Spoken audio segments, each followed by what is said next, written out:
Assalamualaikum warahmatullahi wabarakatuh. Selamat datang kembali di channel saya yang pada hari-hari ini membahas tentang seputar pertanyaan tentang PPDB tahun 2023. Silakan bertanya sebanyak-banyaknya. Insya Allah saya usahakan untuk menjawab sebisa saya. Oke ya. Ada salah satu pertanyaan yang ini memang bagus ya, terutama untuk sekolah-sekolah yang di bawah Kementerian Agama. Nah ini ya. Assalamualaikum warahmatullahi wabarakatuh. Apakah khusus hanya nilai rata-rata dari SMP keagamaan? Mapel agama lebih dari satu yang dimasukkan di jalur nilai akademis pada PPDB SMA 2023 Jatim.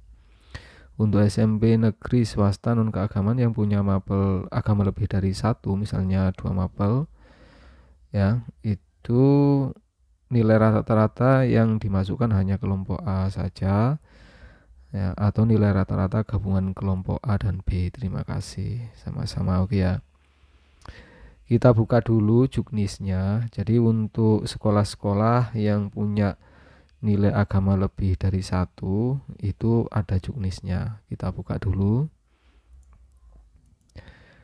Juknis itu ada di jalur prestasi nilai akademik. Nah, di sini sudah ada. Saya zoom ya. Jadi pada poin F ini ya, mata pelajaran yang digunakan untuk jalur prestasi nilai akademik salah satunya adalah agama ya.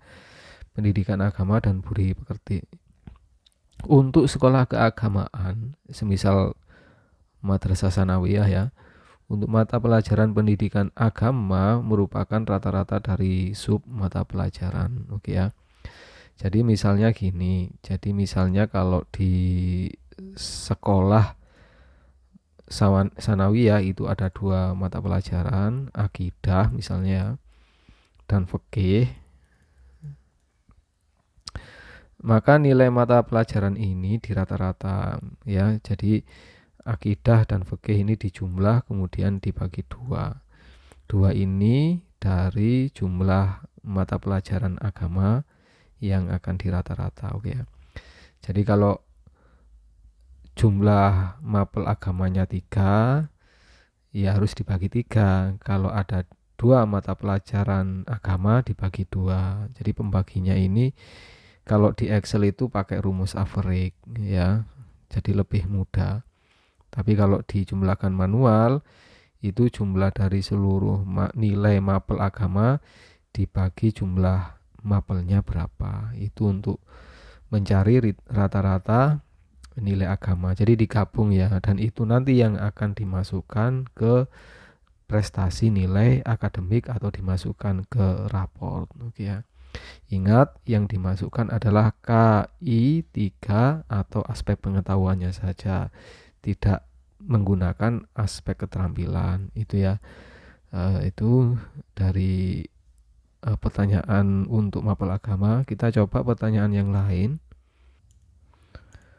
Pertanyaan berikutnya yaitu ini, jadi tetapi untuk jalur prestasi disertakan indeks sekolah asal. Ini dirasakan tidak adil ya. Alasannya seperti di MTS dengan sistem pesantren ya, jarang sekali lulusan itu melanjutkan ke SMAN atau SMKN, betul ya. Jadi rata-rata MTS itu memang pada faktanya, mohon izin untuk menanggapi bahwa rata-rata lulusan MTS itu ke Madrasah Aliyah itu memang betul. Jadi banyak sekali guru-guru atau sekolah-sekolah sanawiyah itu menyarankan anak didiknya untuk melanjutkan ke MA agar pelajaran agamanya tidak terputus. Itu ada betulnya. Ada lagi yang lebih ekstrim Bapak Ibu ya. Jadi kalau tidak melanjutkan ke MA itu diharam-haramkan. Itu yang saya tahu, ada yang seperti itu.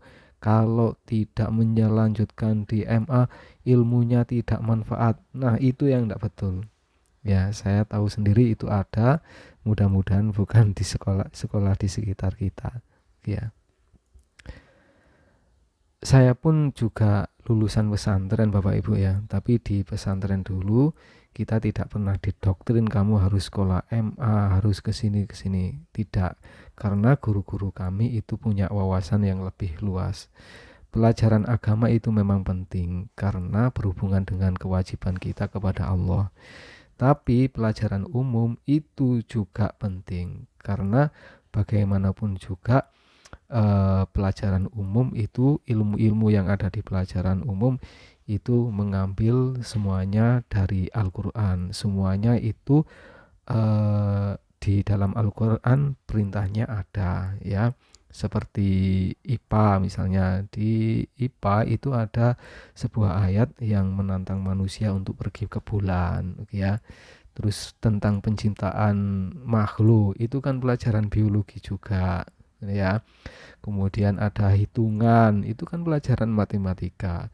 Jadi guru yang punya wawasan yang luas, baik belajar di MA atau sekolah umum itu sebenarnya sama-sama mempelajari ilmu-ilmu yang terkandung di Al-Quran. Cuman kalau di MA atau Sanawiyah itu lebih banyak pelajaran agamanya, ya, lebih memfokuskan pelajaran agamanya karena kita hidup itu tidak lepas dari kewajiban kita kepada Allah Subhanahu wa taala. Itu ya untuk pandangan saya kenapa harus ke MA tentang Samanawiyah ke Aliyah.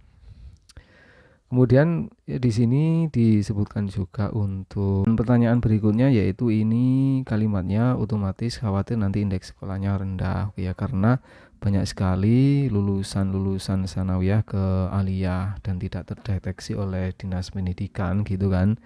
Dan otomatis nanti indeks sekolahnya akan rendah dan tidak diterima. Saya bukakan sebuah juknis.